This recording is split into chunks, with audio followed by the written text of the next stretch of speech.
بدوام ملك الله.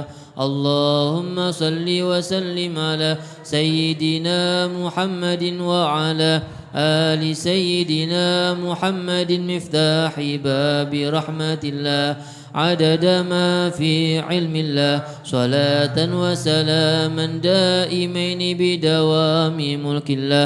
اللهم صل وسلم على سيدنا محمد وعلى آل سيدنا محمد مفتاح باب رحمة الله عدد ما في علم الله صلاة وسلاما دائمين بدوام ملك الله.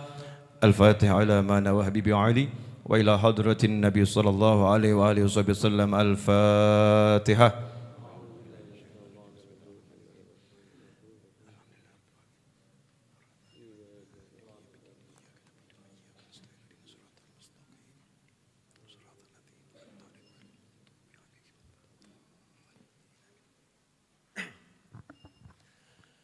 Bismillahirrahmanirrahim.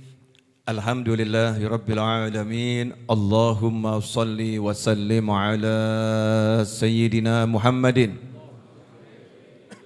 miftahi babi rahmatillah adada ma fi ilmillah salatan wa salaman daimaini bidawami mulkillah wa ala alihi wa sahbihi. Allahumma shalli ala sayyidina Muhammadin salatan taftahu biha lana futuhal arifin wa tufaqihuna biha fid din wa ala alihi wa sahbihi. Assalamualaikum warahmatullahi wabarakatuh. Sahabat-sahabatku kaum muslimin, pemirsa di wilayah manapun, di daerah manapun, dan di dimensi manapun berada, khususnya teman-teman santri virtual dan santri weekend yang ada bersama saya di malam hari ini. Alhamdulillah kita bisa berkumpul bersama untuk cari ilmu sihah wal afiyah. Mudah-mudahan pertemuan kita ini menjadi rahmat untuk kita dan rahmat untuk seluruh saudara kita dimanapun berada, serta rahmat untuk bangsa yang kita cintai ini. Amin Allahumma amin. Malam hari ini kita akan belajar satu hadis yang cukup panjang. Hadis ini kemarin saya bahas di Masjid Raya Bintaro Jaya, Tangerang Selatan secara singkat. Malam ini saya ingin membacanya kata demi kata dan ingin membahasnya bersama antum semua. Mudah-mudahan kita diberi ilmu yang berkah, ilmu yang manfaah, ilmu yang menyelamatkan dunia sampai membawa kita masuk jannah tanpa susah payah. Amin Allahumma amin. Karena ada ilmu-ilmu yang membuat susah di dunia dan susah di akhirat. Naudzubillah min dzalik. Hadis ini hadis yang super sahih. Kenapa super sahih? Muttafaqun alaih, diriwayatkan oleh Imam Bukhari dan Imam Muslim. Bahkan Imam Nawawi dalam kitabnya Riyadhus Shalihin meletakkan hadis ini di bab tobat. Jadi di awal kitab Riyadhus Shalihin. Saya akan bacakan per kalimat per kata, kita bahas ya, insyaallah berkah, amin. Bismillahirrahmanirrahim. Wa an Abi Sa'idin Sa'ad bin Malik bin Sinan Al-Khudri radhiyallahu anhu anna Nabiyallah sallallahu alaihi wasallam qala kana fi man kana qablakum rajulun qatala tis'atan wa tis'ina nafsan fasa'ala an a'lami ahli al-ardi fadulla ala rahibin fa'atahu faqala innahu qatala tis'ah wa tis'ina nafsan fahallahu min taubah faqala la faqatalahu fakammala bihi mi'ah. Sampai di sini dulu. Ini hadis tentang kisah pembunuh kelas berat. Kalau di film-film itu ada apa ya? Serial killer atau apa itu ya? Pembunuh yang sudah bunuh banyak orang. Ini enggak nanggung-nanggung, bukan kisah tentang pembunuh yang bunuh 10 orang, bunuh 20 orang. Tapi ini tentang pembunuh yang sudah membunuh 99 orang. Nah, kisah ini tentang itu. Kemudian dia ingin bertobat. Dari Abi Sa'id Al-Khudri radhiyallahu anhu, bahwasannya Nabi Allah sallallahu alaihi wasallam baginda Muhammad sallallahu alaihi wasallam bersabda. Nah, ini kisah yang menceritakan siapa? Nabi Muhammad SAW. Jadi berkisah, ya kalau bahasa Indonesianya mungkin mendongeng. Ya dongeng itu kan kisah ya, sama ya kisah ya dongeng cerita sama. Adalah salah satu metode yang sangat efektif di dalam berdakwah. Makanya Al-Quran itu isinya kisah-kisah. Ya kisah nyata semua yang ada dalam Al-Quran. Allah Subhanahu wa ta'ala menceritakan kisah-kisah orang-orang terdahulu kepada Nabi Muhammad SAW dan kepada kita semua. Khususnya kepada Rasulullah SAW, linutsabbita bihi fu'adak. Agar hati Nabi SAW yang super kokoh itu menjadi kokoh. Ya menjadi semakin kokoh. Bisa kita bayangkan kalau hatinya Nabi Muhammad SAW itu sama Allah Ta'ala dikokohkan dengan kisah, lantas bagaimana dengan hati kita yang rapuh? Kira-kira butuh kisah atau enggak butuh? Butuh. Makanya orang yang memandang remeh kisah-kisah yang disampaikan oleh para wali, orang-orang yang memandang remeh kisah-kisah yang disampaikan oleh para ulama, berarti dia telah memandang remeh cara Allah mengajari Nabi Muhammad Sallallahu Alaihi Wasallam, karena Allah mendidik Nabi Muhammad SAW lewat kisah-kisah. Dan Nabi Muhammad SAW mendidik para sahabat juga lewat kisah. Makanya bagus buat kita semua kalau mau didik keluarga kita, didik sahabat kita, didik anak-anak kita, caranya dengan berkisah. Ada dongeng sebelum tidur. Nah dongeng sebelum tidur tapi yang sahih-sahih. Kita ceritakan kisah-kisah yang sahih, kisah yang benar, kisah yang manfaat. Itu akan menjadi sarana yang sangat bagus untuk membentuk pribadi diri kita maupun keluarga kita maupun orang lain. Disinilah Nabi bercerita, Nabi Muhammad SAW, kana fiman kana qablakum rajulun, fiman kana qablakum. Jadi ada manusia yang hidup bersama Nabi Muhammad SAW, namanya sahabat. Iman sama Rasul, wafat mukmin, namanya sahabat. Ada manusia yang generasi sebelum Nabi Muhammad SAW. Biasanya Rasul menyebut fiman kana qablakum, orang-orang zaman dahulu. Entah itu di zaman Nabi Musa, entah di zaman Nabi Isa, entah di zaman Nabi Nuh, tidak disebutkan oleh Nabi Muhammad Sallallahu Alaihi Wasallam. Pokoknya ada seseorang yang hidup di masa lampau. Ya hidup di masa lampau. Kemudian orang tadi melakukan qatala tis'atan wa tis'ina nafsan. Dia telah membunuh 99 nyawa. Fasa'ala an a'lami ahlil ardi. Kemudian dia bertanya kepada masyarakat, siapa ini ya orang yang paling alim di muka bumi, mau minta fatwa. Ini pembunuh, sudah bunuh 99 orang, pengen tobat. Dan ketika pengen tobat ternyata dia itu carinya benar. Yang dicari sama dia pengen tobat bukan pejabat. Yang dicari sama dia pengen tobat bukan orang kaya. Yang dicari sama dia pengen tobat bukan orang tampan, bukan. Yang dicari bukan orang terkenal, tapi dia mencari tolong tunjukkan kepada saya orang yang paling alim, yang paling berilmu di muka bumi. Fadullah, maka ditunjukkan kepadanya ala rahibin, kepada rahib. Rahib itu istilah untuk ahli ibadah. Yang ditanya rupanya enggak kenal orang alim. Nah, memang orang alim itu yang tahu hanya orang alim. La ya'riful wali illal wali. Enggak kenal wali kecuali wali.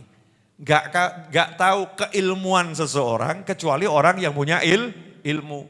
Lah biasanya masyarakat kalau ditanya siapa yang alim, yang biasa ke masjid ya itu. Ya model-model seperti saya ini kupluan, pecian, sarungan, rajin ke masjid ya itu alim. Padahal kadang-kadang kita ini nyamar ya, pakai sarung ya ke masjid, kadang-kadang gitu ya. Rupanya yang dicari itu anaknya ustadznya. Ya bukan alimnya, bukan alim, dia punya misi yang berbeda. Kadang-kadang masyarakat itu menilai orang yang ahli sholat itu orang yang alim. Betul orang baik, tapi kalau ilmu itu lain. Banyak orang baik, tapi belum tentu orang yang alim. Orang yang punya ilmu yang lebih daripada orang lain. Tapi hal yang seperti ini ternyata sudah berlangsung sejak zaman dahulu kala. Biasanya seketok kupluan alim gitu ya. Apalagi tahun 2021, subscriber banyak di YouTube alim. Pinter ceramah, alim. Pinter ngomong, alim. Berani ngeluarkan fatwa nyeleneh, alim. Julukan alim ini begitu mudah dilontarkan oleh masyarakat. Dan itu memang sudah terjadi sejak zaman dahulu kala. Jadi buat orang yang alim, kalau kejadian orang dianggap alim padahal gak alim itu biasa. Sketbian gitu ya. Ya sudah dari zaman dahulu kala. Maka ditunjukkan ala rohibin. Ternyata salah alamat. Carinya orang alim ditunjukkan pada ahli ibadah. Ya, tanyanya orang berilmu ditunjukkannya orang ahli ibadah, itu salah alamat. Berangkatlah dia menjumpai fa'atahu, orang yang dianggap orang alim tadi ternyata bukan orang alim, ternyata orang baik, ahli ibadah, tapi ilmunya belum cukup. Dia hanya tahu ilmu pokok-pokok, ilmu sholat, karena yang namanya ahli ibadah kan harus tahu ilmu ibadah, ilmu sholat dia tahu, ilmu puasa dia tahu. Ya tapi ilmu yang lain gak paham. Dia taunya hanya alat untuk ibadah, ngerti dia.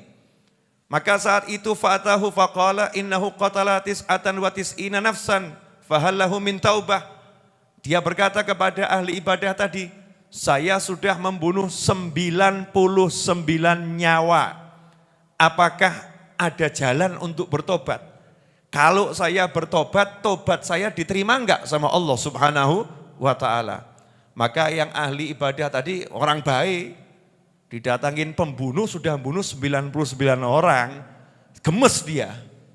Enak bener udah bunuh 99 orang mau tobat masuk surga.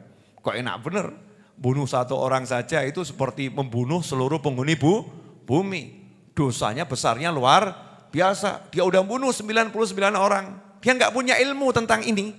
Tobat yang begini nggak punya ilmunya. Di pandangannya menurut orang baik tadi ini yang ahli ibadah, pokoknya bunuh satu orang aja dosa besar. Apalagi 99-nya nyawa. Maka dia katakan la dengan tegas. Tidak ada jalan untuk bertobat bagimu. Maka pembunuh tadi naik pitam. Ngamuk. Oh ngono. Gitu ya.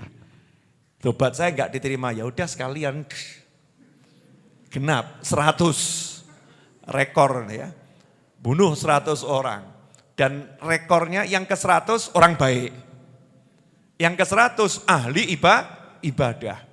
Tokoh masyarakat yang ahli ibadah. Karena yang nunjukin masyarakat itu orang alim gitu. Dibunuh. Apa yang terjadi? Thumma sa'ala an a'lami ahlil ardi fadulla ala rajulin alimin. Orang ini ternyata enggak putus asa. Setelah bunuh yang ke-100, semangatnya untuk tobat menggelora. Nah, coba kalau kita ketemu orang yang mirip-mirip lah, enggak usah membunuh. Insya Allah enggak ketemu orang yang membunuh ya. Insya Allah semua orang baik. Tapi ketemu satu orang itu mencuri. Pengen tobat, saya udah mencuri di 200 desa. Kira-kira ada enggak jalan tobat untuk saya? Oh neraka mas, neraka. Ya, besoknya kita dirampok gitu. Ini namanya kurang ilmu. Cuman menghukumi berdasarkan, ya udahlah lahirnya memang kayak gitu, masa punya semangat tobat yang luar biasa. Ya semangat tobat yang luar biasa. Nanti saya akan terangkan hikmah-hikmahnya nanti. Kita baca dulu hadisnya ya. Maka dia nanya lagi, siapa nih orang paling alim di muka bumi? Yang tadi itu galim itu, orang alim kok seperti itu, entekno sisan gitu ya. Daripada fatwanya menyesatkan masyarakat, menurut dia begitu ya. Sekalian dihabisi, buat dia sebel, buat dia marah. Enggak tahu nih berhadapan dengan siapa. Udah saya terangkan, saya pembunuh berdarah dingin, 99 nyawa udah melayang, masih ngomong enggak ada tobat buat saya, habisin sekalian. Maka yang terjadi, nanya yang kali ini kepada orang yang tepat. Ada enggak yang orang paling alim di muka bumi? Dia bertanya pada orang yang tepat, fadullah, maka ditunjukkan kepadanya seorang yang betul-betul berilmu. Orang tersebut dikatakan,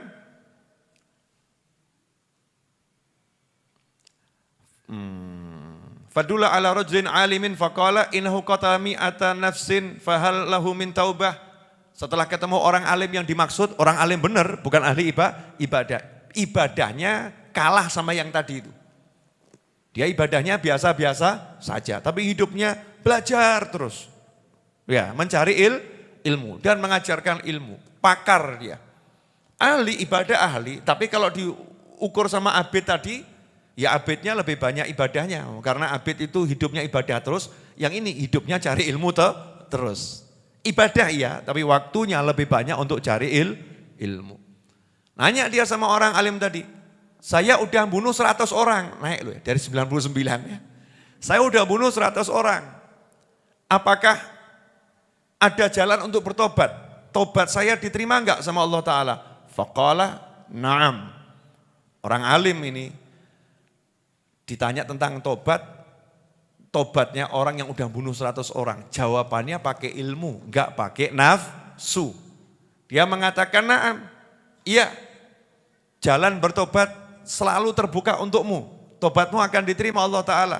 Wa man yahulu bainahu wa bainat taubah. Siapa yang bisa menghalangi seseorang dengan tobat? Orang mau tobat ya tobat. Ya, mau tobat ya tobat. Kemudian dilanjutkan dengan kalimat intalik ilal ardi kadza wa kadza fa inna biha unasan ya'budunallaha ta'ala fa'budillaha ma'hum wa la tarji' ila ardika fa innaha ardusu. Ini menarik, orang alim ini. Jadi orang alim itu bukan cuma ngomong, iya tobatmu diterima, enggak. Tapi kemudian diarahkan. Ini namanya alim, mursyid. Bisa membimbing manusia ke jalan Allah dengan benar. Tidak cuma dikatakan, oh iya tobatmu diterima, selesai udah tobat, pulang. Enggak. Tapi disolusikan, tobatmu diterima, ya tapi kamu silakan pergi ke daerah itu. Di sana. Nah di daerah sana hidup orang-orang yang baik, yang beribadah kepada Allah Ta'ala. Kamu pindah saja ke sana, ibadah kepada Allah di sana. Jangan ada orang mabuk, kamu tobat saya diterima, oh diterima. Oh ya udah, besok mabuk lagi dia. Harus diarahkan, tobatmu diterima, cuman ya pindah kampung. Jangan tinggal di situ, itu wilayah kawasan pemabuk, nanti kamu mudah kambuh. Orang alim ini mengarahkan, pindah ke sana. Itu kotanya, desanya, wilayahnya orang-orang yang baik. Yang hidupnya beribadah kepada Allah Subhanahu wa Ta'ala. Jangan tinggal di kampungmu lagi. Kenapa? Karena kampungmu ini kampung jelek. Kalau bahasa saya kemarin terjemahkan itu, yang sana kota salah, yang sana kota saleh. Pindahlah menuju kota saleh, tinggalkan kota salah. Jangan tinggal di kota salah, tinggallah di kota saleh, kota soleh. Kamu ibadah di sana. Maka apa yang terjadi? Fantalaqa hatta idza nasafat tariq atahul mautu. Fakhtasamat fihil malaikatur rahmati wa malaikatul azab. Faqalat malaikatur rahmah ja'ata iban mukbilan biqalbihi ila Allah Ta'ala. Wa qalat malaikatul azab innahu lam ya'mal khairan qat fa'atahum malakun fi surati adami faja'alahu bainahum ay hakaman faqala kisu ma bainal ardain fa ila ayyihima kana adna fahuwa lah faqasu fawajaduhu adna ilal ardi allati arada faqabadathul malaikatur rahmah. Muttafaqun alaih. Wa fi riwayati fi sahih fakana ilal qaryah as-salihah aqrab bisibrin faju'ila min ahliha. Ini Masya Allah, hadis ini super sahih. Ya. Wa fi riwayatin fi sahih fa'auhallahu ta'ala ila hadhihi anta ba'adi wa ila hadhihi anta qarrabi wa qala kisu ma bainahuma fawajadahu ila hadhihi aqrab bisibrin faghufira lah. Wa fi riwayatin fa na'a bisadrihi nahwaha. Ini menarik ya, subhanallah. Mau dijelaskan enggak nih? Yang ngopi dulu. Iya, semua itu ada iklannya. Ini kisah asyik. Oh, sebaik-baik cerita itu cerita yang diceritakan oleh Allah dan oleh Nabi Muhammad sallallahu alaihi wasallam. Alhamdulillah. Kamu cerita yang ceritain Marvel aja nonton kok ya.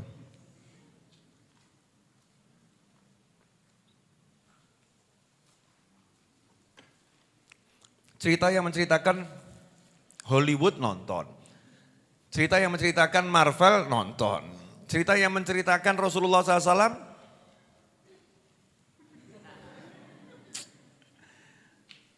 ajaib gitu ya.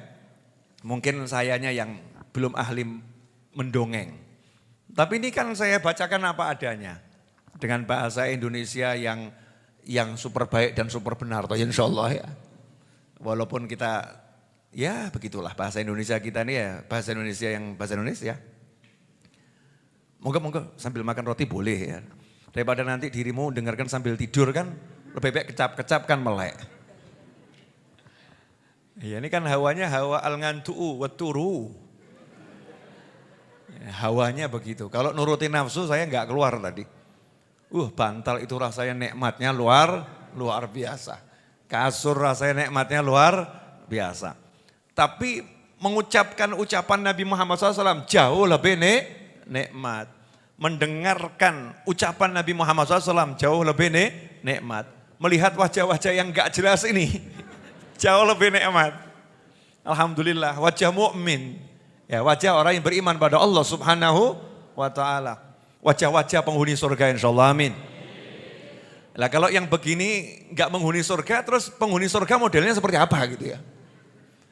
Kalau bukan kita-kita yang masuk surga, terus yang modelnya bagaimana gitu? Ya insyaallah kita-kita ini insyaallah ya, jangan ragu min ahlil jannah insyaallah. Amin Allahumma amin. Naam, kita akan bahas. Tadi kan ketemu orang alim, nanya saya udah bunuh 100 orang, bisa tobat enggak? Orang alim jawab, bisa. Cuman kamu harus pindah rumah. Di sana itu ada kampung orang soleh, pindah ke sana ikut ibadah bersama mereka. Tinggalkan kampungmu, karena kampungmu kampung orang-orang salah, orang yang enggak baik. Ardhusu, tempat yang jelek. Tempat itu jelek karena orangnya yang jelek. Ya tempat itu jelek karena orangnya yang jelek. Tempat itu baik karena orangnya yang baik. Maka muncul istilah al-makan bisakin wasakini. Ya, tempat itu tergantung penghuni, nyonya dan tuan rumahnya. Tuan rumah dan nyonyanya. Kalau tuan rumah dan nyonyanya itu baik, ya rumahnya jadi baik. Maka kalau ada orang yang mengeluh, rumah saya kok panas. Di rumah saya merasa enggak nyaman, enggak enak. Jawabannya, awakmu dewe. Kamu sendiri enggak pernah sholat di rumah, enggak pernah ngaji di rumah, enggak pernah Allahumma sholli sholawatan di rumah. Rumahnya cuma ghibah, namimah, drama Korea. Ya wajar kalau di rumah jadinya enggak nyaman, ya enggak nyaman. Tapi kalau rumah itu yang disuarakan Yasin, surat Al-Muluk, Simtud Durar, Burdah, Barzanji, ya, Syaraful Anam, Dhiaul Lami, Maulid, Sholawat, ilmu, ngomong yang bagus-bagus, ya rumahnya masuk adem. Enggak pengen keluar. Saya alhamdulillah, saya menikmati rumah saya. Kalau sudah di kamar, enggak pengen keluar dari kamar. Kalau sudah di ruang tamu, enggak pengen pindah ke ruangan yang lain. Betah saya. Menikmati itu. Di pojok manapun. Seneng. Ya karena memang tempat ini tempatnya orang cari ilmu. Isinya orang sholawat, ngaji, cari ilmu. Makanya yang stres-stres suka main ke sini. Habib, saya kalau masuk rumah Habib kok tenang jiwa ya. Alhamdulillah, tapi ojo ngumpul kabehnya gini ya. Cari ilmu oke gitu ya. Lanjut. Ini ilmu tadi ya. Tempat itu ada tempat baik, ada tempat buruk. Tempat buruk karena di situ pernah terjadi hal-hal yang buruk atau sedang terjadi hal-hal yang buruk. Tempat yang baik karena pernah terjadi hal-hal yang baik atau sedang terjadi hal-hal yang baik. Maka kesempatan untuk merubah rumah kita, wilayah kita menjadi yang baik itu selalu terbuka, enggak pernah tertutup.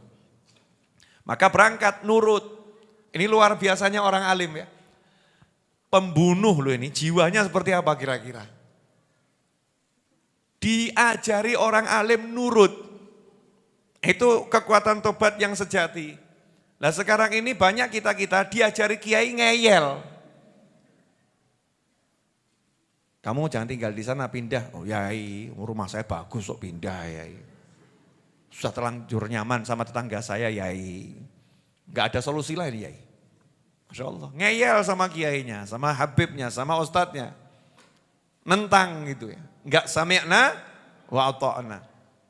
Tapi ini pembunuh ini luar biasa. Sami'na wa ata'na, nurut dia, berangkat. Di tengah jalan kebetulan ketemu malaikat Israel. Malaikat Israel lagi bertugas hari itu di tengah jalan untuk mencabut nyawanya. Jadi belum sempat pindah. Cabut nyawanya oleh malaikat Israel alaihissalam. Hasilnya, apa kira-kira hasilnya? Is dead. Sedo. Gugur. Meninggal dunia. Nah, kalau ada manusia meninggal dunia, itu selanjutnya bukan tugasnya malaikat Israel alaihissalam. Malaikat Israel itu tugasnya untuk memasukkan ruh dan mengeluarkan ruh. Kalau mengantarkan ruh kepada tempat yang baik atau mengantarkan ruh kepada tempat yang buruk, artinya pada nikmat kubur atau siksa kubur, bukan tugasnya malaikat Israel alaihissalam. Allah itu semua serba teratur. Ada malaikat yang khusus bertugas. Namanya malaikatul rahmah wa malaikatul azab. Malaikat rahmat dan malaikat azab. Malaikat yang tugasnya mengantarkan rahmat dan malaikat yang tugasnya memberikan siksa atau azab. Untuk kasus pembunuh 100 jiwa tadi, yang dia berjalan menuju kampung soleh, belum nyampe sudah meninggal dunia, maka datanglah malaikat rahmat dan malaikat azab, dan keduanya melakukan perdebatan sengit. Malaikat rahmat mengatakan, saya akan bawa dia untuk diberi rahmat. Fakhtasamat fihi malaikatur rahmah wa malaikatul azab. Faqalat malaikatur rahmah ja'ata iban mukbilan biqalbihi ilallahi ta'ala. Kata malaikat rahmat, dia datang dengan hati yang bertobat kepada Allah Ta'ala. Maka malaikat azab pun mengatakan, innahu lam ya'mal khairan qat. Seumur hidupnya dia enggak pernah berbuat baik. Ya, dia enggak pernah berbuat baik. Berseteru malaikat rahmat dan azab, masing-masing mau jalankan tugasnya. Tugas saya nyiksa, tugas saya ngasih nikmat. Ketentuan dari Allah jelas, kalau meninggalnya husnul khotimah harus dikasih nikmat. Kalau meninggalnya sul khotimah, azab. Ulama membahas, nanti kita akan bahas nanti. Ya, sabar dulu, masa semua langsung dibahas itu ya. Biar kisahnya tuntas dulu.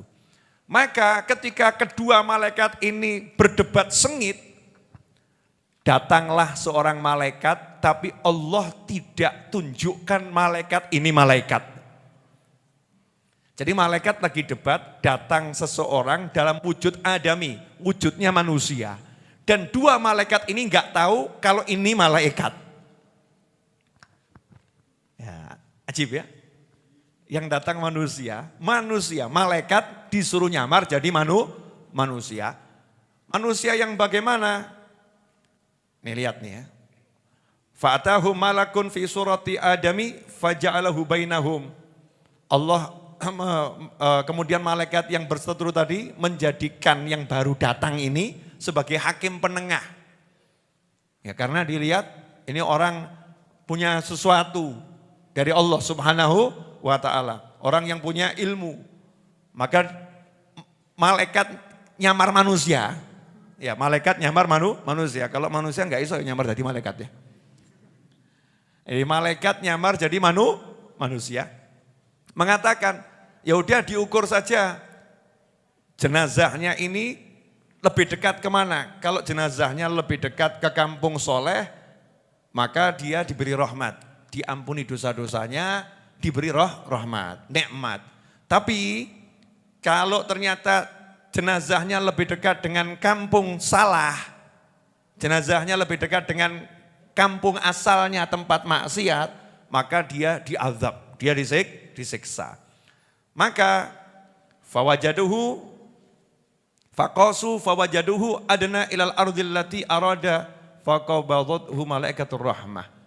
Ternyata setelah diukur jenazahnya lebih dekat dengan kampung soleh, kampungnya orang-orang baik, maka segera diangkut ya, dijunjung, dipegang, digandeng, dihantarkan oleh malaikat rahmat. Yuk kamu menikmati nikmat kubur. Semoga kita termasuk yang itu, amin. Nanti jangan kesusu ya. Nanti insya Allah setelah panjang umur, ujung-ujungnya kita digandeng malaikat rahmat, dikasih nikmat kubur. Sekarang kita bahas kelanjutan hadis ini dalam hadis yang sahih, riwayat yang lain. Fakana ilal qaryah as-salihah aqrab bisibrin. Berapa perbedaan jaraknya? Ternyata ketika diukur itu jarak tubuhnya ke kota soleh itu lebih dekat hanya sejengkal ini. Bukan lebih dekat 1 kilo, 2 kilo, 10, enggak, lebih dekat sejengkal. Jadi beda tipis ya, sejengkal. Di riwayat yang lain dikatakan Allah Subhanahu wa ta'ala langsung memerintahkan buminya. Jadi ini kan posisi jenazahnya ya. Ya masa saya ambil contoh salah satu kan yang gak enak ya. Coba kamu jadi jenazah, gak enak itu ya. Nah ini posisi jenazah nih. Nah Allah ngomong kepada kota soleh. Kota soleh, mendekatlah kepada jenazah itu. Hei kota salah, menjauhlah dari jenazah itu. Diperintah Allah buminya bergerak. Jasadnya tetap enggak bergerak, tapi buminya yang disuruh bergerak. Ya, memendekkan diri. Ya, sementara bumi yang satu disuruh modot. Modot itu bahasa Indonesianya apa? Memanjangkan diri. Enggak enak tuh ya. Diodot, ditarik gitu ya, biar panjang. Kalau modot kan dengan sendirinya jadi panjang, betul ya? Jadi bahasa Indonesianya apa? Modot ya sudah Pak ya. Jadi panjang dengan sendirinya. Nah subhanallah, Allah perintahkan, hei kota soleh, kamu mengecil ya, mendekat ke arah jenazah. Hei kota salah, menjauh dari jenazah. Ternyata diukur tuh bedanya hanya sejengkal. Di riwayat yang lain, ternyata ada perintah dadanya, ya dadanya ini yang tadinya telentang itu digerakkan oleh Allah Ta'ala menjadi menghadap ke arah ya kota yang soleh. Nah, ini pelajaran yang sangat banyak, insya Allah akan saya jelaskan. Dah yang mau nyimak monggo, yang mau tidur monggo, hadisnya udah selesai. Ya ini sekarang selanjutnya kalimat-kalimat penjelasan ulama yang saya rangkum, mudah-mudahan berkah, amin. Yang pertama, selama nyawa di kandung badan, pintu tobat selalu terbuka. Makanya jangan pernah jadi Tuhan yang menghakimi dosa siapapun. Jangan pernah mengatakan, oh enggak mungkin dia akan bisa masuk Islam. Enggak mungkin dia bisa bertobat. Enggak mungkin dia bisa jadi wali Allah. Enggak mungkin. Emangnya Tuhannya kamu. Wah maksiatnya top. Kok maksiatnya top? Orang yang enggak percaya sama Allah bisa berubah jadi percaya. Kan keren, mantan pemabuk menjadi imam masjid. Kalau dibalik, mantan imam masjid jadi pemabuk. Kan ngeri, naudzubillah min dzalik. Dan mudah-mudahan tidak terjadi dimanapun. Amin, Allahumma amin. Maksud saya apa? Memang biasa mantan orang jelek jadi baik, itu biasa. Makanya kita jangan pernah menghakimi orang lain, enggak mungkin bisa jadi orang baik. Oh enggak mungkin diampuni Allah Ta'ala. Ini tadi kan mayat tadi, jenazah pembunuh tadi, enggak ada yang tahu di akhirat posisinya di surga kan enggak ada yang tahu. Masyarakat menilai, oh terakhir bunuh ahli ibadah. Di kampungnya masih dikenal sebagai pembunuh yang luar biasa. Ternyata di langit wali Allah. Ternyata di langit dia diterima tobatnya, dapat nikmat yang luar biasa. Berarti kekasih Allah. Makanya jangan pernah prasangka buruk kepada siapapun. Ya, kejahatannya seperti apapun. Gak boleh kita prasangka buruk. Yang ada memberikan harapan-harapan yang baik, yang positif. Kalau sama orang lain aja suruh seperti itu, apalagi sama diri sendiri. Wah, nah aku gak mungkin sudah diwali. Gak mungkin saya bisa jadi wali Allah. Saya tahu kok kegilaan saya.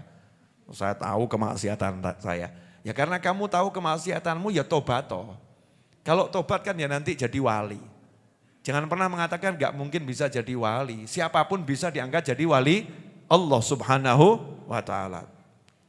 Yang berikutnya, jangan sembarangan memberikan fatwa tanpa ilmu. Ahli ibadah tadi ngeluarkan fatwa nggak pakai ilmu. Makanya yang bukan ahli ilmu jangan asal muni. Asmuni. Jangan asal bunyi. Semua fatwa harus berlandaskan ilmu. Nah kalau nggak punya ilmu, diam saja. Meskipun kamu bisa terbang, sakti. Meskipun kamu punya pengikut 2 miliar di YouTube. Ya, meskipun kamu punya jamaah yang luar biasa. Kenalilah makommu, makom saya baca sholawat. Ya udah baca sholawat, jangan mengeluarkan fatwa. Kalau kecuali dia ahli sholawat, ahli ilmu, silakan keluarkan fatwa. Makom saya ahli tahajud, ya udah tahajud. Jangan mengeluarkan fatwa. Makom saya ahli sodako, ya udah sodako orang baik. Jangan mengeluarkan fatwa. Kecuali kamu alim. Kamu orang alim yang ahli sholawat, kamu orang alim yang ahli sodako, kamu orang alim yang ahli tahajud. Maka memang kamu tempatnya bertanya. Dan kalau ditanya harus kasih jawaban sesuai ilmu. Gak boleh pakai hawa nafsu. Nah ini dicontohkan sama Allah Ta'ala, rohib ahli ibadah. Dia mengeluarkan fatwa enggak pakai ilmu. Hasilnya apa? Dia kena. Dia kena akibatnya nyawanya melayang. Nyawanya melayang karena dia mengeluarkan fatwa enggak pakai ilmu. Ya untung-untung nih orang belum meninggal. Masih punya semangat untuk bertobat. Coba kalau setelah itu dia enggak punya semangat bertobat. Oh ngotong ya wes lah. Kata dia seperti itu, dah nih yang terakhir setelah ini aku akan melanjutkan bunuh yang lain. Kan ngeri. Karena salah dapat fatwa. Dan di sini ada petunjuk untuk seluruh umat Nabi Muhammad SAW. Jangan sembarangan cari fatwa. Jangan sembarangan cari jawaban. Apalagi cari jawaban searching YouTube. Masya Allah. Bagaimana pendapat YouTube tentang ini? Ngeri. Cari jawaban harus kepada ahlul ilm, orang yang ahlinya ilmu. Di Al-Quran itu jelas kok. Malaikat saja butuh ilmu sama Allah, dijawabnya lewat Nabi Adam alaihissalam. Yang mana Nabi Adam udah dijadikan ahli ilmu. Wa 'allama Adam, Allah ajarkan kepada Adam ilmu, nama-nama. Allah kasih Nabi Adam ilmu, malaikat suruh belajar. Malaikat suruh nanya kepada Nabi Adam. Nabi Adam alaihissalam suruh ngajari malaikat cari ahli ilmu. Kalau urusan ibadah, malaikat jauh lebih hebat ibadahnya secara zahir kasat mata daripada Nabi Adam alaihissalam. Nabi Adam baru diciptakan, malaikat udah ibadah yang rukuk-rukuk, yang sujud-sujud, yang zikir-zikir, yang tasbih-tasbih. Tapi Allah enggak perintahkan malaikat belajar pada malaikat tuh yang ahli ibadah, yang lain enggak. Tapi belajar kepada Nabi Adam alaihissalam yang punya ilmu. Maka kita ini kalau nggak tahu nanya sama ulama. Yang alim betul. Jangan asal ketokan followersnya banyak di IG. Subscribernya banyak di YouTube. Jamaahnya banyak kayak Habib Novel itu. Banyak tuh jamaahnya. Masya Allah gitu kan. Habib Novel jamaahnya banyak, jadi kalau mau nanya sama Habib Novel, itu kelihatannya orang alim itu. Nanti kamu tertipu. Ya, tanya keilmuannya bagaimana, belajarnya di mana, gurunya siapa. Lah kalau ternyata ditanya yang sederhana urusan ilmu yang dia kuasai aja nggak menguasai, ya berarti bukan ahli ilmu. Orang baik, tapi bukan tempat untuk bertanya. Ada orang yang baik dan dia tempat untuk bertanya. Kenalilah makommu. Di mana makommu? Pelajaran berikutnya. Jangan pernah putus asa untuk cari rahmatnya Allah Ta'ala. Sehebat apapun dosamu dan sebanyak apapun kamu ulangi. Ini kan kasusnya berat. Dosanya membunuh dan mengulangi membunuh. Betul atau betul? Tapi dia enggak putus asa untuk bertobat. Hasilnya dapat atau enggak dapat? Dapat apa? Ampunannya Allah Subhanahu wa Ta'ala. Padahal yang dia ulangi dosa besar. Dosa besar diulangi dan diulangi dan diulangi. Cuman dia nyesel. Loh, kenapa saya ngulangi lagi? Pengen tobat lagi. Nanti tergoda nafsunya, lakukan lagi. Datang penyesalannya, pengen tobat lagi. Lah itulah yang namanya orang tobat. Orang tobat itu memang begitu. Kalau pas ingat ya tobat, pas lupa namanya kumat. Kalau pas lupa namanya kumat. Kita enggak boleh ngomong percuma kamu tobat, kumat percuma. Enggak ada percuma. Kecuali orang mempermainkan Allah Ta'ala. Ya Allah aku pura-pura tobat ya nanti aku ulangi. Ini enggak ada kan orang tobat seperti itu. Yang ada kan nyesel kan. Ya Allah kok lihat cewek lagi ya Allah. Ya Allah ini mata. Astagfirullah. Nyesel betul. Begitu dibuka, ya Allah ayu bener. Kambuh lagi. Jangan kemudian mengatakan, oh tobatmu percuma, tadi enggak percuma. Yang tadi udah diterima tobatnya, sekarang tobat lagi, nyesel lagi. Astagfirullah. Cimoto si Ciki, ya Allah ya meripat ini. Aduh. Astagfirullah. Tundukkan badangan. Oh, alhamdulillah tobat selesai. Oleh kanan aman, Ustaz Ali ya kan. Oleh kiri aman ya. Jangan lihat ke atas. Gak aman gitu kan. Tobat dia, jaga. Jalan 10 kilo, ketemu perempuan cantik lagi. Gak kuat lagi nafsunya. Deleng mana? Ayo, waduh. Kambuh lagi. Tapi kambuhnya kan nunggu 10 kilo. Kan mending kan lumayan itu ya. Udah ada peningkatan. Ya begitu manusia. Memang ada tarik-tarikan nafsu sama hati. Hatinya ngajak ke Allah. Nafsunya ngajak ke nafsunya sendiri. Jangan kita pernah mengatakan percuma kamu tobat. Gak ada yang percuma orang tobat. Tobat itu suatu kemuliaan yang luar biasa. Lanjut ya. Nah, kemudian ketemu orang alim. Nah orang alim itu adalah orang yang memahami situasi dan kondisi. Orang ini kenapa terus melakukan kemaksiatan yang sama. Dia ngaku sudah membunuh 100 orang. Berarti ada sebabnya ini. Ini udah menjadi kebiasaan. Ya udah menjadi watak. Untuk merubah watak harus dikumpulkan dengan orang yang wataknya berbeda. Kalau dia tinggal di kampung sana, itu kampungnya orang tukaran, kampungnya orang berkelahi. Ya, kampungnya orang tawuran, ya nanti dia akan bunuh orang lagi. Maka dipindahkan ke kampungnya orang sholat yang gak suka tawuran, orang zikir gak suka tawuran. Dah apa kamu pindah ke sana. Makanya ulama, orang alim itu paham betul kasus setiap orang berbeda untuk kamu pindah sana. Ya untuk kamu pindah sana. Nah, ikhwani rahimakumullah. Ini ada 1, 2 atau mungkin 3 ilmu yang mau saya sampaikan, gak usah banyak-banyak. Yang saya udah bicara 43 menit kok. Oh itu udah cukup banyak ya. Habib kok tahu ini rekod 43 menit. Ya, di depan saya ini Masya Allah. Saya kan Habib milenial. Nah, maksudnya punya tim IT gitu loh ya. Walaupun cuma 1 orang. Namanya juga tim. Lanjut. Ada tuh ngakunya tim IT saya. Saya suruh buat aplikasi sampai hari ini gak jadi-jadi. Hadir orangnya hadir. Hadir. Besok mau saya pecat kalau nggak jadi.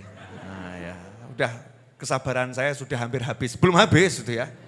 Nah, sudah hampir habis. Besok nggak jadi ya Mas Seto, kita pecat aja yang satu itu Mas Seto. Keluarkan dari Smart Group, blokir sekalian. Orangnya digini senyum-senyum coba. Ini orang ada nih senyum-senyum ini. Loh senyum-senyum lagi. Iya. Lihat kamu besok nggak jadi aplikasinya tak blokir kamu. Itu namanya menyemangati. Ya, entah yang mana tuh yang senyum-senyum, pokoknya cari aja itu. Ya toh, kawan, wajahmu terpampang di dunia maya. Lanjut. Kok tegang semua kenapa? Nah, yang namanya ulama, orang alim, dia tahu yang ini begini, yang ini begini. Nah, itu namanya orang alim. Kalau semua pukul rata kan repot. Ya semua pukul rata, repot. Nggak lihat latar belakang masalahnya. Latar belakang masalahnya harus dilihat dulu. Kenapa orang ini kok kambuh terus? Ada sebabnya pasti, nggak mungkin nggak ada pemicunya. Oh ternyata kampungnya. Nah ilmu pertama yang ingin saya sampaikan adalah pentingnya lingkungan yang baik. Jadi lingkungan yang baik itu sangat penting untuk membuat kita jadi orang yang baik. Bukan berarti lingkungan yang buruk tidak bisa menghasilkan orang yang baik. Lingkungan yang buruk sekalipun bisa menghasilkan orang yang baik. Tapi kalau kita mau jadi orang baik, kita harus cari lingkungan yang baik. Kenapa seperti itu? Karena lebih mudah. Contoh misalnya, mau sholat di tengah kumpulan orang sholat, kan lebih gampang tuh, lebih tersemangati. Ada orang nanya sama saya, Habib kenapa ya? Saya itu kalau umroh kok sholat jadi ringan, zikir jadi ringan. Ya jelas, satu tempatnya baik, yang kedua berangkat tuh semua jiwanya pengen baik, jiwanya pengen sholat, jiwanya pengen zikir. Nah kalau kamu sudah berangkat umroh kok masih males ya penyakit yang luar biasa. Karena udah terkondisikan dengan lingkungan. Kenapa ya kalau Ramadan itu kok jadi mudah sholat, jadi mudah ibadah. Satu Ramadannya memang luar biasa. Yang kedua memang manusia-manusianya udah terkondisikan secara spiritual. Saya pengen ibadah di bulan Ramadan. Sehingga ya kita terbawa, ruh kita jadi ringan untuk amal soleh. Nah di kampung yang baik tadi itu masyarakatnya pengen sholat, pengen ngaji. Kalau kita rohnya berat, pindah ke sana akan katut. Ya, akan terbawa untuk menjadi orang yang baik. Tapi kalau kita orang yang baik, di tengah orang-orang yang belum baik, maka bisa jadi kita akan keseret. Ya, akan terseret. Apalagi kalau kita belum baik di tengah orang yang belum baik, maka akan lebih berat. Karena itu lingkungan yang baik itu mutlak diperlukan untuk menjadi orang yang betul-betul baik. Karena itu carikan lingkungan yang baik untuk keluarga kita. Jangan ngomong masalah lingkungan yang besar, saya nggak mau bahas lingkungan yang besar dulu. Wah, anak-anak kita sekarang ini nggak kenal tetangga kok. Betul. Kalau dulu tuh orang Jawa dulu bangun rumah nggak dikasih pagar. Bangun rumah nggak dikasih tembok. Betul. Sehingga halaman kalau ada 10 rumah itu halamannya ya halaman 10 rumah. Biar apa? Biar itu kalau main anaknya luas halamannya. Enggak perlu loncat pagar tetangga karena memang enggak ada pagernya. Menyatu ya, keharmonisan bermasyarakat itu luar biasa. Berjalan bergesernya waktu pasang pagar, berjalannya waktu pasang tembok, berjalannya waktu tutup sekalian kotak gak ketaan apa-apa. Betul. Nah, sudah kotak berarti masalahnya kanan kiri, depan belakang atau di dalam? Di dalam, enggak ada masalah dengan lingkungan yang luas.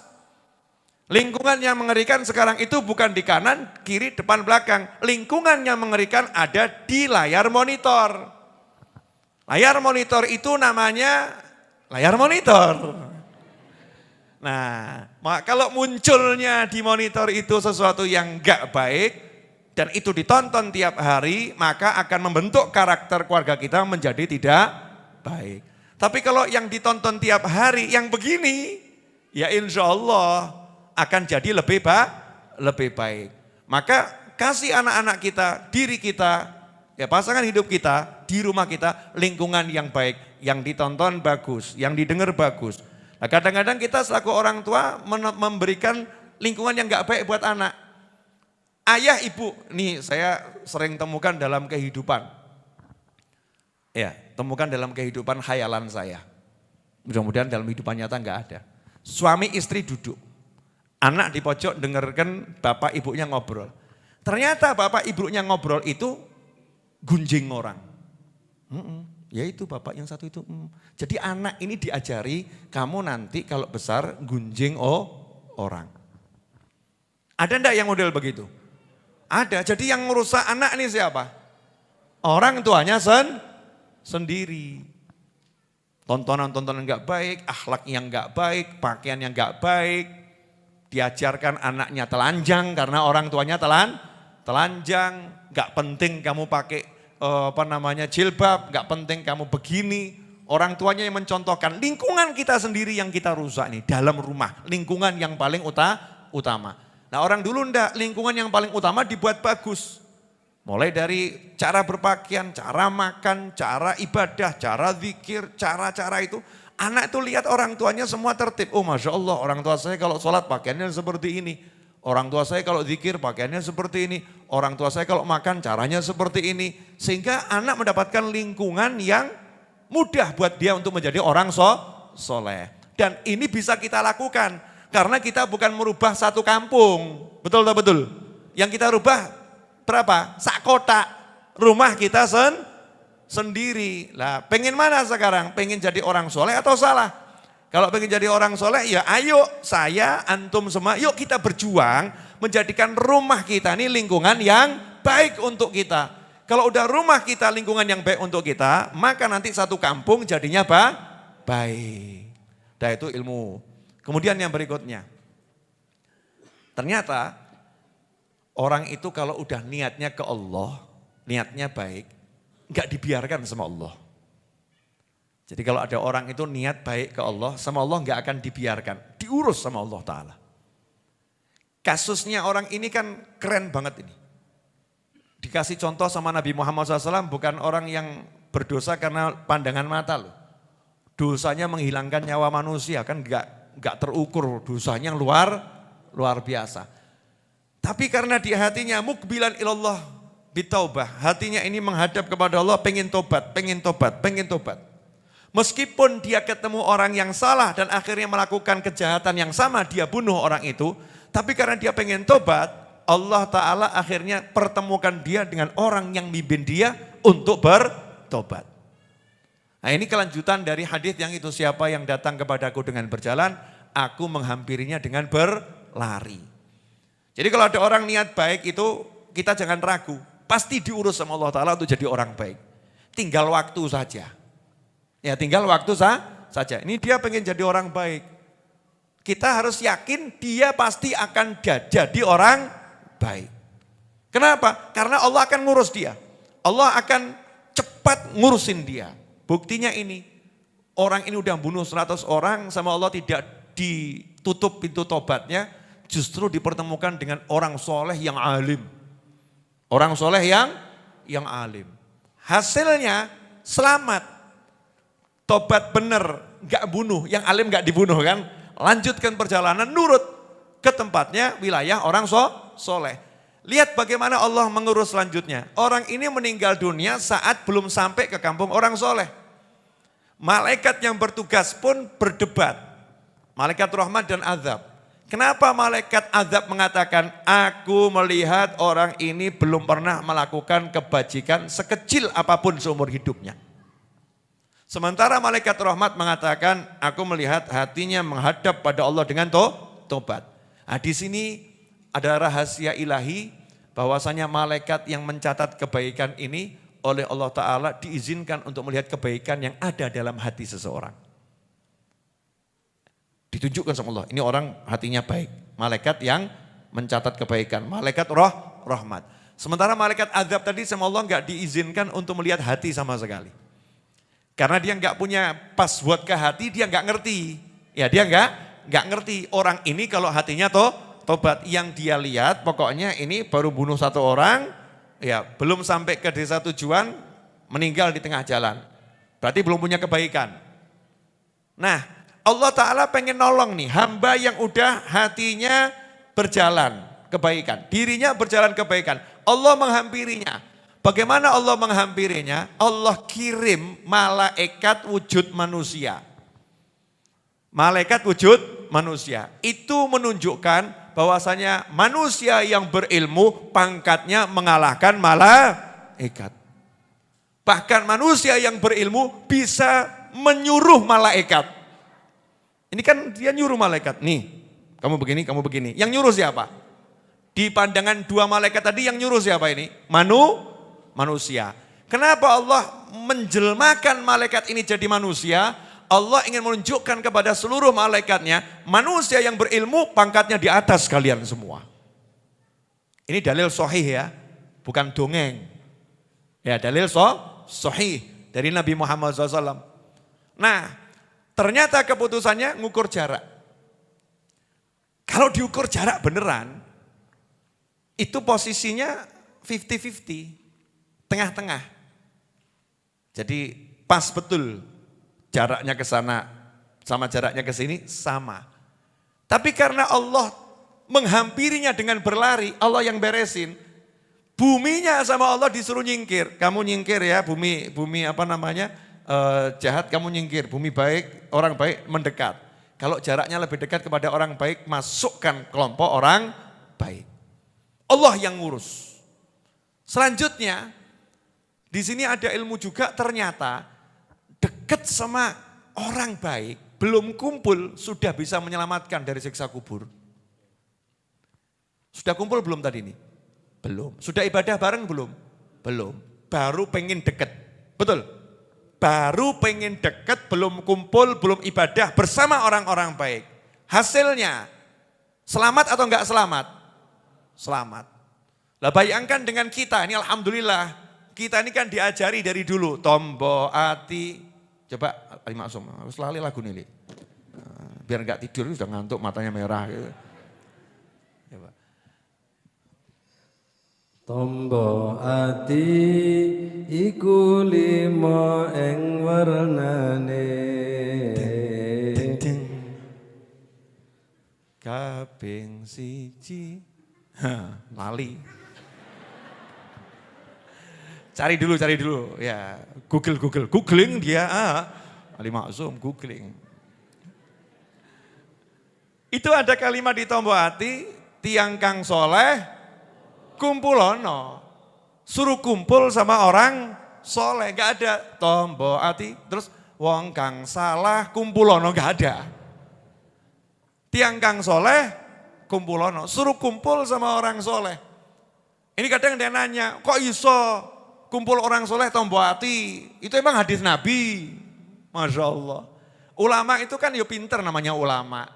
Jadi kalau ngasih ilmu tuh yang singkat saja, penjabarannya, so jabarkan Habib Novel tuh. Ya. Kesel aku, ora penting menunggu ya. Jelaskan sama kita-kita itu kan ya, ulama waktunya mahal. Dia kasih singkat saja, mau hatinya sembuh, kumpul orang soleh. Ternyata kalau kita ungkap, ini baru satu hadis. Baru pengen deket orang soleh, baru pengen deket. Belum sempat kumpul, belum sampai kampungnya. Jenengan kan alhamdulillah udah sampai kampungnya orang soleh. Solo itu kampungnya orang soleh, cok macam-macam awakmu. Oh iya. Kok tegang semua kenapa? Solo itu kampungnya orang soleh. Di Solo banyak dimakamkan wali-wali Allah. Contohnya almarhum Habib Anis bin Alwi Al-Habsyi. Habib Alwi bin Ali Al-Habsyi. Ayahnya Habib Syekh, Habib Abdul Qadir bin Abdurrahman As-Segaf. Wali-wali kabeh. Banyak sekali wali-wali Allah di Solo. Jadi kita masuk perkampungan orang soleh, bejo awakmu. Gak kerasa bejo. Luar biasa, masuk perkampungan orang soleh. Terus kumpul sama orang-orang soleh. Lah kalau kalian bukan orang soleh, ngapain saya kumpul sama kalian? Ayo, awakmu soleh gak? No? Kalian ini orang soleh. Kalau kalian bukan orang soleh, ngapain saya duduk di sini? Buat apa saya duduk sama kalian? Karena saya yakin kalian orang soleh. Gak mungkin orang salah kalau dia itu mau dengarkan orang soleh. dengarkan sabda Nabi Muhammad SAW, dengarkan wahyunya Allah Ta'ala, mengucapkan doa, pasti itu orang soleh, bukan orang salah. Nah, ini udah di kampungnya orang soleh, kumpul sama orang soleh. Beruntungnya kita luar biasa. Lah dalam hadis ini orang zaman dulu, bukan umat Nabi Muhammad SAW. Bukan umatnya Rasulullah. Zaman dahulu, umatnya nabi-nabi terdahulu. Orang solehnya orang soleh nabi-nabi terdahulu. Bukan orang soleh dari umat Nabi Muhammad SAW. Sementara Rasul menyatakan ulama ummati ka'ambiya Bani Israel. Atau kama qala SAW. Ulamanya umatku seperti nabi-nabi Bani Israel. Jadi kelasnya orang soleh umat Nabi itu beda. Umatnya Nabi Muhammad SAW, orang solehnya kelasnya kelas Nabi. Jadi kalau kumpul sama orang soleh dari umat Nabi Muhammad SAW, seperti kumpul sama para Nabi zaman dahulu. Berarti, kayak saya ngomongin Agus, mikiro dewe ya. Udah paham toh kelanjutannya? Oh, mosok ya enggak paham, orang pinter-pinter semua paham. Ya, tapi enggak apa-apa lah dipahamkan lagi. Biar lebih asik. Udah ketemu belum? Oh, baca dulu dibaca dulu di hati biar nanti enggak salah lagi.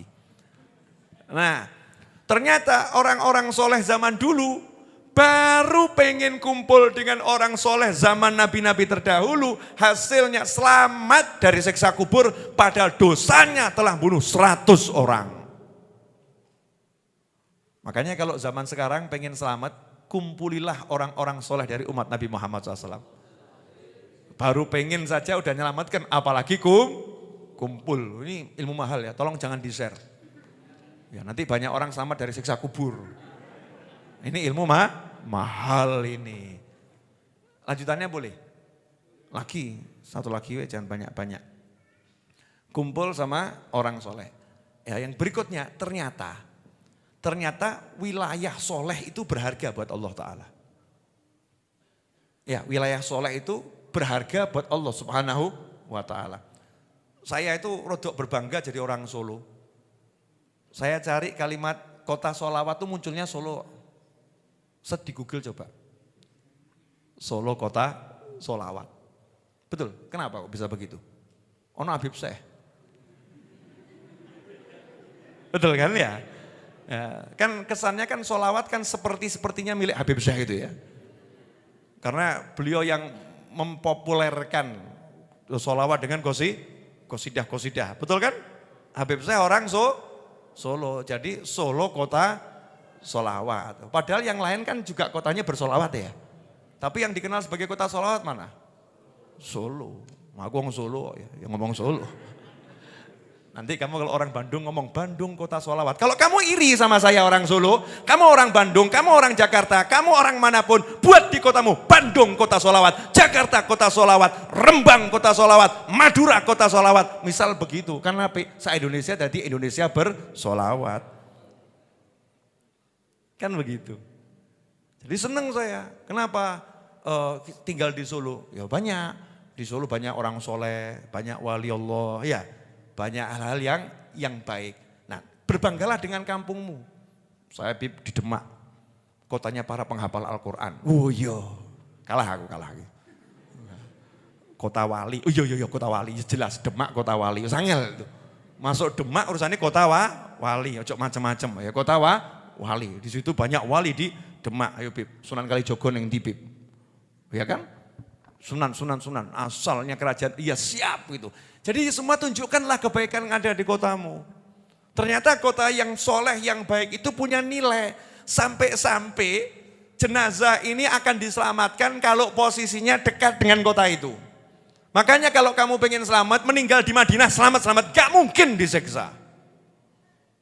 Baru dekat sama orang soleh zaman dulu aja begitu kok kamu masih punya prasangka yang di Madinah ada diseksakan di hatimu buah-buah.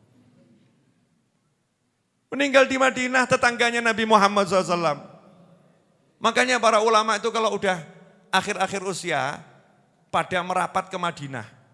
Gak pengen keluar dari kota Madinah, perpanjang visa, nunggu maut. Pengen meninggal di sana. Kalau awak mulai mikir, waduh meninggal di sana, sing layat sopo ya Beb. Sing ziarah sopo. Kok ono sing nahlilno apa gak gitu ya. Udah gak butuh ditahlilkan lagi kalau udah di Madinah. Udah dalam jamuan Nabi Muhammad sallallahu alaihi wasallam. Meninggal di Mekah, tonggone Ka'bah. Masya Allah. Siapa yang masuk Mekah aminan, maka dia aman. Jaminan dari Allah Subhanahu wa ta'ala. Itu yang namanya kota-kota berkah. Maka kalau ada orang bilang kota berkah enggak ada, nah ini hadis ini apa manfaatnya? Paham ya? Rumah berkah enggak ada, hadis ini apa manfaatnya? Ternyata ada memang rumah berkah, tempat berkah. Gitu loh, makanya ikut itu sama para kiai, para habaib yang sepuh-sepuh gitu. Ilmu semua, enggak ono sing omong kosong, enggak ada. Semuanya ilmu. Kalau saya kan cuman copy paste didik-didik. Ya, gini aja udah buat kalian gumun. Luar biasa. Padahal saya cuma numpang copy paste, cuman sumber saya rahasiakan. Iya. Harus cari ya, ilmu itu mahal. Nah untuk menutup kajian ini, alhamdulillah malam ini sudah kita mulai santri weekend. Insya Allah sebulan dua kali ya, insya Allah 2 minggu sekali. Besok saksikan, insya Allah besok pagi di antara jam 7 sampai jam 9, saksikan hanya di channel YouTube Habib Novel Al-Idrus. Insya Allah ada yang spesial. Ya, rahasia. Pokoknya kalau mau lihat besok. Iya, besok jam 7 sampai jam 9 hanya di channel YouTube Habib Novel Al-Idrus sama Majlis Ar-Raudhah. Ada sesuatu yang spesial insya Allah. Ya, saya mau dengan santri-santri weekend ya, mau kedatangan tamu insya Allah, kita akan ngobrol bareng, akan ada sesuatu yang asyik. Ya, insya Allah, rahasia. Besok insya Allah rahasia itu terungkap besok. Nah, besok itu kan masih besok toh ya. Silakan Ali Maksum. Sama ini, saya mau jual, ini iklan-iklan ya. Saya mau jual kamera Sony A6600, kemudian juga ada kamera Blackmagic yang 4K. Ya, jual kamera untuk kepentingan majelis. Yang mau beli hubungi Mas Seto. Ya, yang mau beli hubungi Mas Seto. Harga terserah Mas Seto. Ya, uangnya untuk kepentingan majelis. Masih bagus-bagus semua kameranya. Kalau mau membantu Majlis Ar-Raudhah, salah satunya beli kamera itu. Makasih. Eli. Nggak usah ditabui, Li. Nyanyi dhewe tak rungokno. Tomba ati iku lima ing warnane kaping pisan maca Quran lan maknane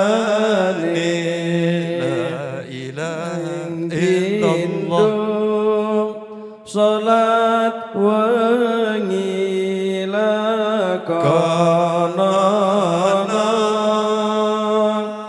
kaping telu wong kang saleh kumpulono la ilaha illallah kaping papat kudu watang engkang luwe. Wah ini repot ya, watang luwe. Kaping lima zikir wengi engkang suwe salah suwijining sapa bisa ngelakoni mugi Gusti Allah paring sembatani. Alhamdulillah. Enak ya suaranya ya. Nasibnya saja dia. Ini kalau terkenal jadi artis saya nggak didatangi. Ali Maksum Solo, Afwan Habib jadwal padat. Silahkan bicara dengan manajer saya. pakai manajer, Ali Maksum pakai manajer repot. Habib manggil saya tarifnya nggak mampu bayar, Habib. Ya, harus ini. Alhamdulillah dibuat tidak terkenal. Ya, alhamdulillah. Dan tidak bertarif. Jadi kalau ngundang Ali Maksum jangan khawatir, nggak ada tarifnya. Sing akeh wae pokoknya. Alhamdulillah. Nah, ikhwani rahimakumullah, tak terasa udah 1 jam lewat. Ya sudah 1 jam lewat kita ngobrol. Insya Allah yang kita lakukan ini berkah dan manfaat. Cukup jelas ya, malam ini maaf kawan-kawan kita tidak tanya jawab dulu. Karena saya mau koordinasi dengan santri weekend. Nanti setelah makan nasi bungkus masing-masing akan dibagikan nasi bungkus. Karena PPKM jadi nasinya dibungkus. Ya, tidak dinampan, dibungkus. Justru itu lebih enak ya kalau dibungkus ya. Boros di panitia tapi enak di peserta. Nasi bungkus tuh boros di panitia tapi enak di peserta. Alhamdulillah. Nah, nanti teman-teman santri weekend, para santri kumpul di aula. Ya, kumpul di aula. Saya mau kasih briefing singkat. Ya, setelah itu istirahat karena besok ada beberapa agenda buat santri weekend. Jadi antaranya ada ngobrol santai yang saya maksud nanti itu ya.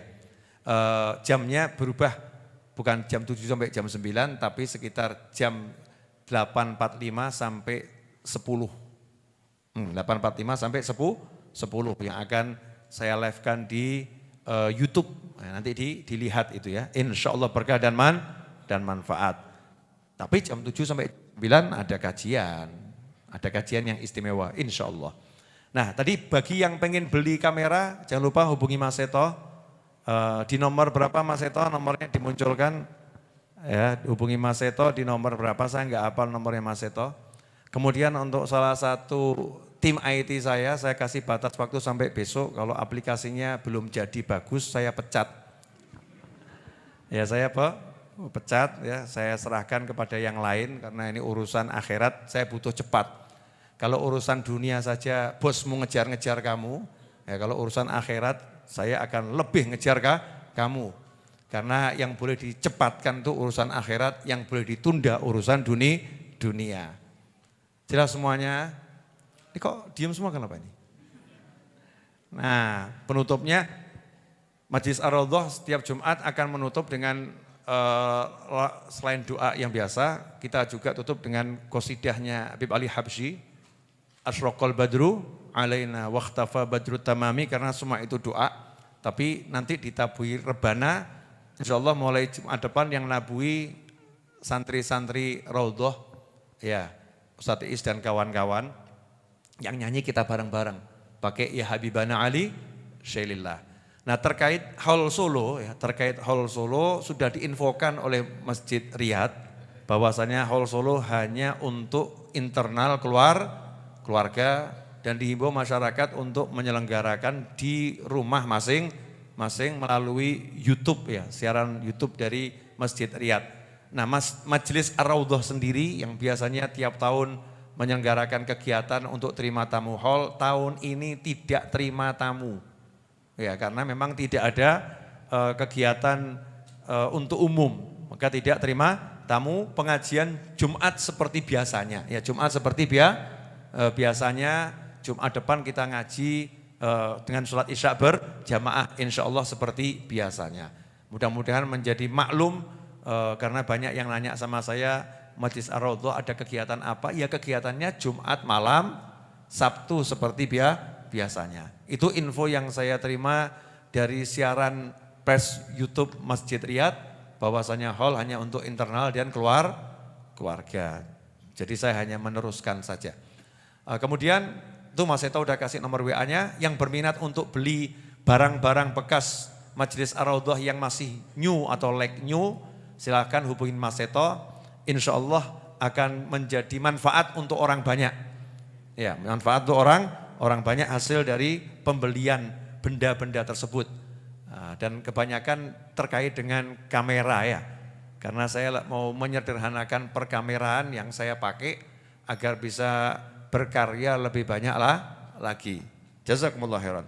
Dan satu doa untuk mertuanya Mas Seto yang sudah genap setahun wafat ya, mertuanya Mas Seto yang sudah genap setahun wafat, yaitu almarhum Bapak Suratman bin Narto Sudiro, dan juga untuk keluarga kita yang sudah meninggal dunia di alam baka sana yang tidak kita sebutkan namanya satu persatu ya, terkhusus untuk teman-teman yang membantu Majelis Ar-Raudhah yang sudah meninggal dunia, untuk relawan-relawan Mas Agus, Mas Tarmin, Pak Tarto, kemudian juga Bapak Muhammad Taufik, untuk akhina Kiai Abdullah Sa'ad, dan juga untuk akhina Haji Soni Parsono, dan untuk akhina Faiz Rizal bin Muhammad Al-Attas, dan akhina Abu Bakar Ahmad bin Abu Bakar Al-Habsyi, dan juga semua orang termasuk Bapak Hari Murti bin Abu Yono Matarjo, dan semua yang membantu majelis ini walaupun tidak kami sebutkan namanya, yang keluarganya sudah meninggal dunia,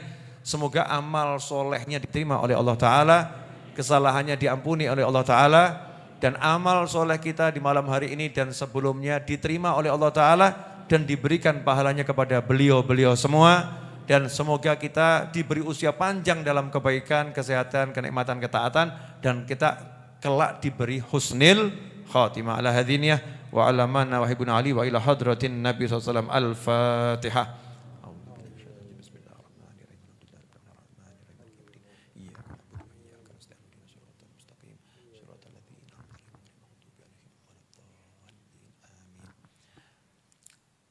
Bismillahirrahmanirrahim.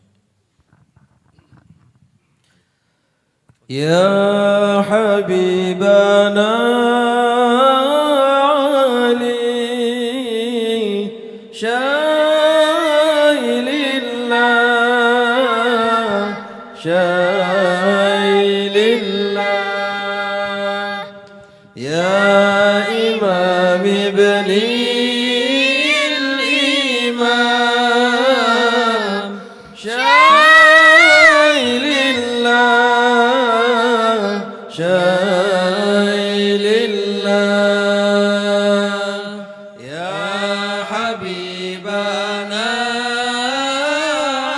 علي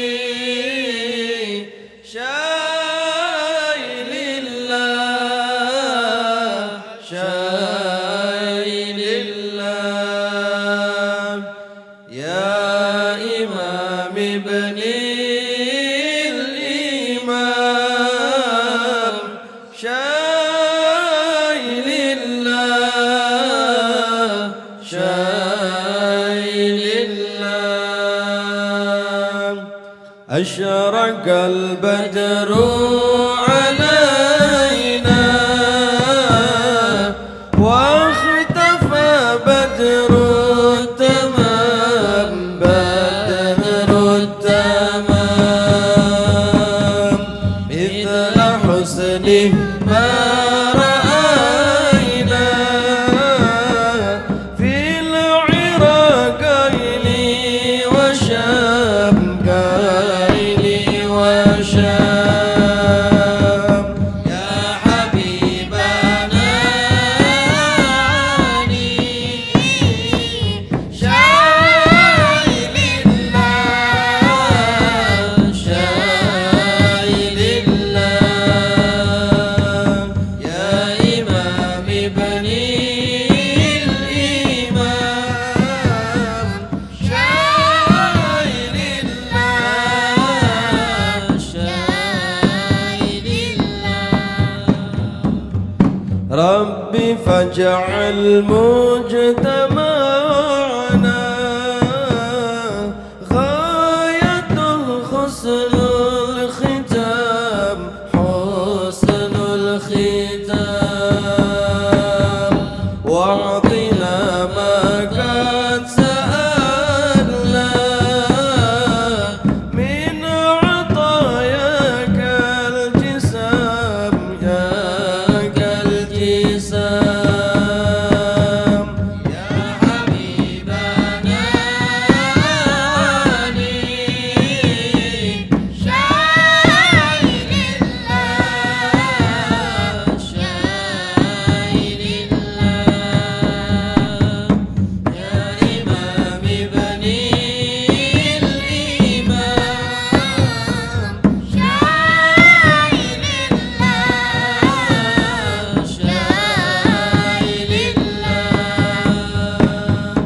واكرم الأرواح منا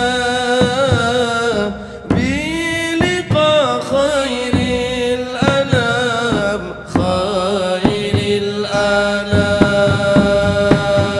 وابلغ المختار عنا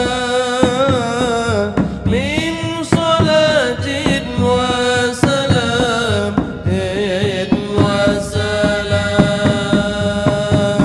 يا حبيبنا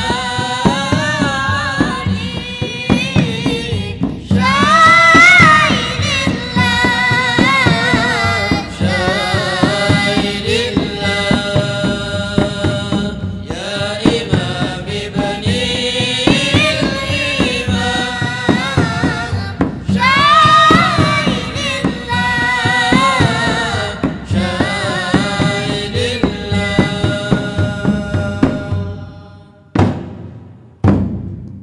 اللهم صل وسلم على سيدنا محمد مفتاح باب رحمة الله عدد ما في علم الله صلاة وسلاما دائمين بدوام ملك الله وعلى آله وصحبه اللهم اجعل في طاعتك فرحي وسروري وفي مرضاتك جميع أموري اللهم يا عالم بحالاتي ومطلع على سرائري ونياتي اقضي جميع حاجاتي واغفر ذنوبي وسيئاتي وتجاوز عن خطيئاتي وزلاتي وتقبل جميع حسناتي وسامحني فيما مضى وما يأتي واكتبني في ديوان ساداتي واسلك بي سبيل نجاتي في حياتي ومماتي اللهم إني طامع في عطاك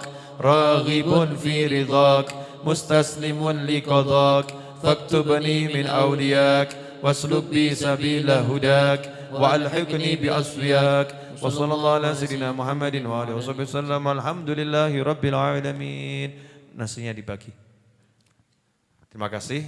Wassalamualaikum warahmatullahi wabarakatuh. Nasi bungkus dibagi. Jangan lupa banser ya. Banser.